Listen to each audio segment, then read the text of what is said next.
Le Seigneur est mon berger. Je ne manquerai de rien. Il me fait reposer dans de verts pâturages, il me dirige près des eaux paisibles. Il restaure mon âme, il me conduit dans les sentiers de la justice, à cause de son nom. Quand je marche dans la vallée de l'ombre de la mort, je ne crains aucun mal, car tu es avec moi, ta houlette et ton bâton me rassurent. Tu dresses devant moi une table, en face de mes adversaires, tu induis ma tête, et ma coupe déborde. Oui, le bonheur et la grâce m'accompagneront tous les jours de ma vie, et j'habiterai dans la maison de l'Éternel jusqu'à la fin de mes jours.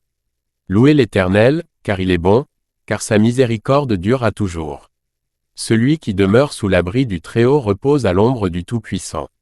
Je dis à l'Éternel, mon refuge et ma forteresse, mon Dieu en qui je me confie. Car c'est lui qui te délivre du filet de l'oiseleur, de la peste et de ses ravages. Il te couvrira de ses plumes, et tu trouveras un refuge sous ses ailes, sa fidélité est un bouclier et une cuirasse. Tu ne craindras ni les terreurs de la nuit, ni la flèche qui vole de jour, ni la peste qui marche dans les ténèbres, ni la contagion qui frappe en plein midi. Que 1000 tombent à ton côté, et 10 000 à ta droite, tu ne seras pas atteint. Ô Éternel, notre Seigneur, que ton nom est magnifique sur toute la terre. Tu as paré de ta splendeur les cieux. Par la bouche des enfants et de ceux qui sont à la mamelle tu as fondé ta gloire, pour confondre tes adversaires, pour imposer silence à l'ennemi et au vindicatif. Quand je contemple les cieux, ouvrage de tes mains, la lune et les étoiles que tu as créées. Qu'est-ce que l'homme, pour que tu te souviennes de lui? Et le Fils de l'homme, pour que tu prennes garde à lui? Louez l'Éternel avec la harpe, célébrez-le sur le luth à 10 cordes. Chantez-lui un cantique nouveau. La crainte de l'Éternel est le commencement de la science, les insensés méprisent la sagesse et l'instruction. Mon fils, si des pécheurs veulent te séduire, ne te laisse pas gagner. Heureux l'homme qui trouve la sagesse, et l'homme qui possède l'intelligence. Car le gain qu'elle procure est préférable à celui de l'argent, et le profit qu'on en tire vaut mieux que l'or. Elle est plus précieuse que les perles, elle a plus de valeur que tous les objets de prix. La sagesse est un arbre de vie pour ceux qui la saisissent, et ceux qui la possèdent sont heureux. Ne refuse pas un bienfait à celui qui y a droit, quand tu as le pouvoir de l'accorder. Ne dis pas à ton prochain, va et reviens, demain je donnerai. Quand tu as de quoi donner. Ne médite pas le mal contre ton prochain, lorsqu'il demeure tranquille auprès de toi. Ne conteste pas sans motif avec quelqu'un, lorsqu'il ne t'a point fait de mal. L'Éternel maudit la maison du méchant, mais il bénit la demeure des justes. Il se moque des moqueurs, mais il fait grâce aux humbles. La sagesse repose dans le cœur de l'homme intelligent, mais elle se fait connaître au milieu des insensés.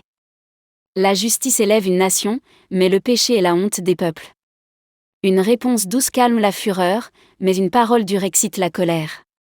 La langue des sages rend la science aimable, et la bouche des insensés répand la folie.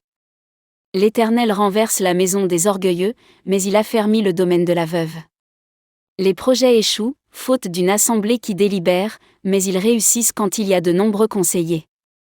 La voie du paresseux est comme une haie d'épines, mais le chemin des hommes droits est aplani. Un cœur joyeux rend le visage serein, mais quand le cœur est triste, l'esprit est abattu. Mieux vaut peu, avec la crainte de l'Éternel, qu'un grand trésor, avec le trouble.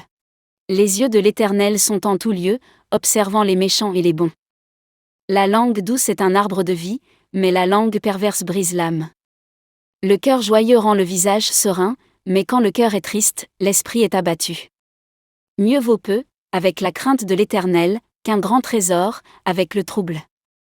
Le cœur de l'homme médite sa voie, mais c'est l'Éternel qui dirige ses pas. Un homme violent séduit son prochain, et le conduit dans une voie qui n'est pas bonne. Mieux vaut un morceau de pain sec, avec la paix, qu'une maison pleine de viande, avec des querelles. Celui qui couvre une faute cherche l'amour, et celui qui la rappelle dans ses discours divise les amis. Un fils sage fait la joie de son père, et un homme insensé méprise sa mère. Celui qui retient ses paroles connaît la science, et celui qui a l'esprit calme est un homme intelligent. Le pauvre parle en suppliant, et le riche répond avec dureté. Celui qui est fidèle dans les moindres choses est fidèle aussi dans les grandes. Mieux vaut un pauvre qui marche dans son intégrité qu'un homme riche aux voies tortueuses. Celui qui a pitié du pauvre prête à l'Éternel, qui lui rendra selon son œuvre. La crainte de l'Éternel conduit à la vie, et l'on passe la nuit rassasié, sans être visité par le malheur. Le vin est moqueur, les boissons fortes sont tumultueuses, quiconque en fait excès n'est pas sage. Celui qui garde sa bouche garde son âme, celui qui ouvre de grandes lèvres court à sa perte. La lampe du méchant s'éteindra. L'âme sans science n'est pas bonne, et celui qui se précipite dans ses démarches tombe dans le péché. Un ami aime en tout temps, et dans le malheur il se montre un frère. Les mains sales sont des instruments d'injustice. L'homme qui agit avec droiture marche en sécurité, mais celui qui prend des chemins détournés sera découvert.